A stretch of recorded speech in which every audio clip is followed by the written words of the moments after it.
तो बच्चों इस वीडियो के अंदर हम करेंगे क्लास 10th के चैप्टर नंबर 13 स्टैटिस्टिक्स की एक्सरसाइज 13.1 का क्वेश्चन नंबर 2।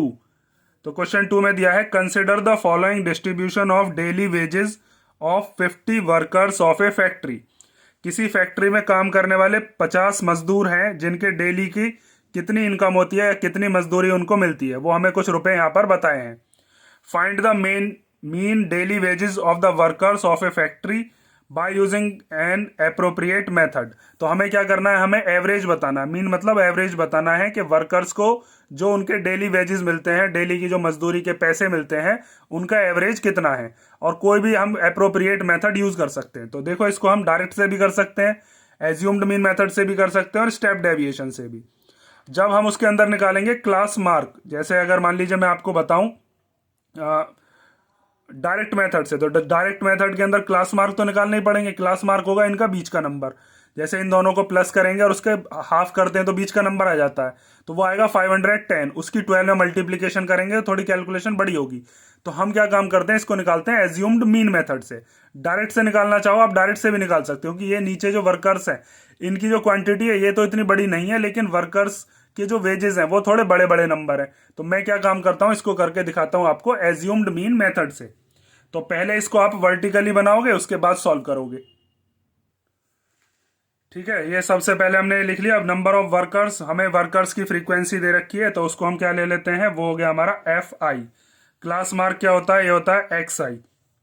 तो इसको कैसे निकालते हैं, इन दोनों का सम करते हैं, फिर उसका हाफ करते हैं। मतलब दोनों के बिल्कुल मिडिल वैल्यू, दोनों के बिल्कुल बीच की वैल्यू। तो 500 और 520 के बीच की हो गई 510। इन दोनों के बीच का हो गया 530। इन दोनों के बीच का हो गया 550। इन दोनों के बीच का हो गया 570। और इन दोनों के बिल्कुल बीच की टर्म क्या हो गई 590। या फिर जो मैंने आपको बताया है फॉर्मूला याद रखना, इन दोनों का सम करो और हाफ करो। क्लास मार्क निकालने के लिए lower limit plus upper limit upon 2, हर किसी को इसी तरीके से निकाला गया है।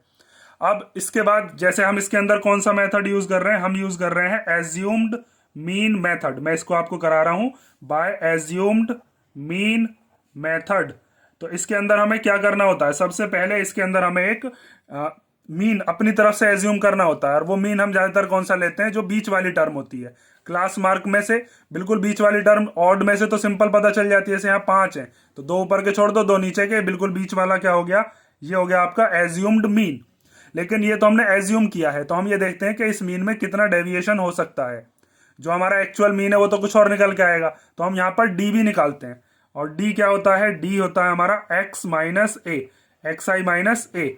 तो ए क्या माना है हमने यहाँ पर 550। तो आप यहाँ पर लिख कर दिखाओगे कि लेट हमने एज्यूम्ड मीन कितना ले लिया है। एज्यूम्ड मीन जिसको आप ए से डिनोट करते हो वो हमने ले लिया 550। और डेविएशन का फॉर्मूला आपको बता दिया एक्स आई माइनस ए। तो एक्स आई कितना है, वो है 510। 510 में से 550 को माइनस करना है। 510 माइनस 550, तो ये कितना आया, ये आया माइनस का 40। फिर 530 में से माइनस करना है कितना, 550। अब कितना आया, माइनस का 20। उसके बाद 550 में से ही 550 को माइनस कर दो, तो कितना आ गया, 0। ए की जगह पर 550 है, तो इन वाले नंबर्स में से 550 माइनस करते रहना। अब आपको अब की बार इसमें से माइनस करो, माइनस 550, तो कितना आ गया, ये 20। उसके बाद 590 में से माइनस करो 550, तो ये कितना आ जाएगा, 40। ठीक है, अब इसके बाद क्या करना होता था हमें एज्यूम्ड मीन मेथड के अंदर, अब हम निकालेंगे F I into D I. तो एफ आई वाला ब्लॉक ये है, डी आई वाला ये है। तो 12 की मल्टीप्लीकेशन माइनस के 40 में, तो 12 4 जा कितना हो जाएगा, 48। और 0 एज इट इज आ गई माइनस की। फिर 14 2 जा कितना हो जाएगा, 28। 0 एज इट इज आ गई माइनस का। 8 0 जा 0। फिर 6 की मल्टीप्लाई 20 में करेंगे, 6 2 जा 12 और 0 एज इट इज आ गया। 10 की मल्टीप्लीकेशन कर लो 40 में, तो ये कितना हो जाएगा, 400। ठीक है। और अगर आप करते इसको डायरेक्ट मेथड से तो आपको 12 की मल्टीप्लाई 510 में करनी पड़ती, फिर इसकी इसमें करनी पड़ती, 8 की 550 में, 6 की इसमें और फिर इसकी इसमें, फिर वो जो नंबर आते हैं उन सबका सम करना पड़ता। लेकिन यहाँ पर देखो अब ये कुछ माइनस के आए हैं कुछ प्लस के, तो बहुत छोटा सा नंबर आएगा, तो इसीलिए इसको हम किससे कर रहे हैं, एज्यूम्ड मीन मेथड से। अगर ये कैलकुलेशन में बड़े बड़े नंबर आते हैं तो आप फिर एज्यूम्ड मीन या स्टेप डेविएशन मेथड से करना। तो अब आगे क्या करना, अब यहाँ पर आपको निकालना होता था सिग्मा एफ आई, मतलब फ्रीक्वेंसी का समेशन। और हमें बताया भी था टोटल वर्कर्स कितने हैं, टोटल वर्कर्स हैं 50, तो इन सब का सम करेंगे तो हमारा 50 ही बैठेगा। तो हमने यहाँ पर रख दिया वो कितना है 50। और इधर यहाँ पर आप निकालोगे sigma F I D I, तो उसके लिए जो नेगेटिव वाले नंबर्स हैं उनको ऐड कर लो और जो पॉजिटिव है उनको ऐड कर लो, माइनस माइनस वाले अलग और प्लस प्लस वाले अलग। तो 0 और 0 तो 0 ही हो गया, और 8 और 8 कितने हो गए 16, तो 16 का 6 कैरी 1, 4 और 1 5, 5 और 2 कितना हो गया 7, तो माइनस का 760 और प्लस का कितना 400 520, ये हो गया 520। अब जिसमें से इसको माइनस कर लो, ये माइनस का है, आंसर तो माइनस ही आएगा क्योंकि बड़ा वाला जो नंबर है वो माइनस का है।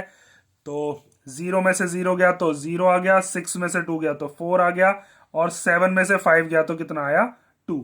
तो ये कितना आया अपने पास माइनस का 240 sigma F I D I की वैल्यू। उसके बाद मैंने आपको बताया था कि मीन जब हम एज्यूम्ड मीन मेथड से निकालते हैं तो उसका फॉर्मूला क्या होता है। तो मीन जिसको हम एक्स बार से डिनोट करते हैं उसका फॉर्मूला होता है assumed mean plus sigma F I D I, और इसके अपॉन में सिग्मा एफ आई।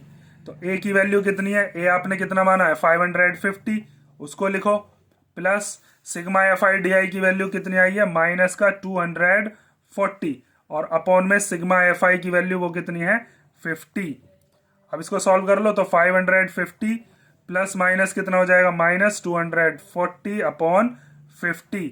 0 से 0 कैंसिल हो गई, 5 से इसको कैंसिल आउट कर सकते हैं, तो 5 से इसको कैंसिल कर लो, 5 4 जा 20 और 4 बचेगा, पॉइंट लगाकर 0 बढ़ा लेना, वो 40 हो जाएगा, तो 5 8 जा 40।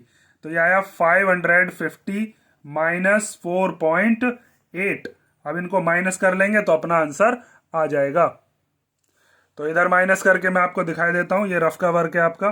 550 में से 4.8 को आपको क्या करना है माइनस, तो ये 4 कहाँ लगाया जाएगा 0 के नीचे। ये 550 में कोई पॉइंट नहीं है तो ये पॉइंट से पहले का माना जाता है, इसको माइनस करो, यहाँ पर 0 मान लो, तो इधर से कैरी लेकर आओगे तो 10 में से 8 गया तो 2, यहाँ पर 9 बचेगा, जब इधर से कैरी आया होगा इसने इसको दिया होगा तो 9 में से 4 गया तो 5, यहाँ 4 बचेगा, इसने इसको कैरी दे दिया था ना, यहाँ 4 और यहाँ पर बचा 5, तो ये कितना आया 545.2। अब ये रुपए हैं तो रुपयों को कैसे लिखा जाता है, पॉइंट से पहले वाले रुपए और पॉइंट से बाद वाले पैसे। तो पैसे जो होते हैं उनको 2 डेसिमल प्लेस तक लिखा जाता है, यहाँ कुछ नहीं है तो 0 मान लो। तो ये कितने रुपए आए 545.20, ये 545 है 0.20, इतने रुपए उनको एवरेज उनके डेली वेजेस मिलते हैं। ठीक है, तो ये हो गया आपका क्वेश्चन नंबर 2। ये मैंने एज्यूम्ड मीन से कराया है, आप चाहो तो डायरेक्ट मेथड से भी कर सकते हो, वो आपके ऊपर छोड़ दिया मैंने। एज्यूम्ड मीन इसमें सबसे सही रहेगा, सबसे सुटेबल या फिर सबसे अप्रोप्रिएट मेथड यही है। तो इसे कर लो, नेक्स्ट वीडियो में मिलते हैं नेक्स्ट क्वेश्चन के साथ। डाउट हो तो कमेंट कर लेना।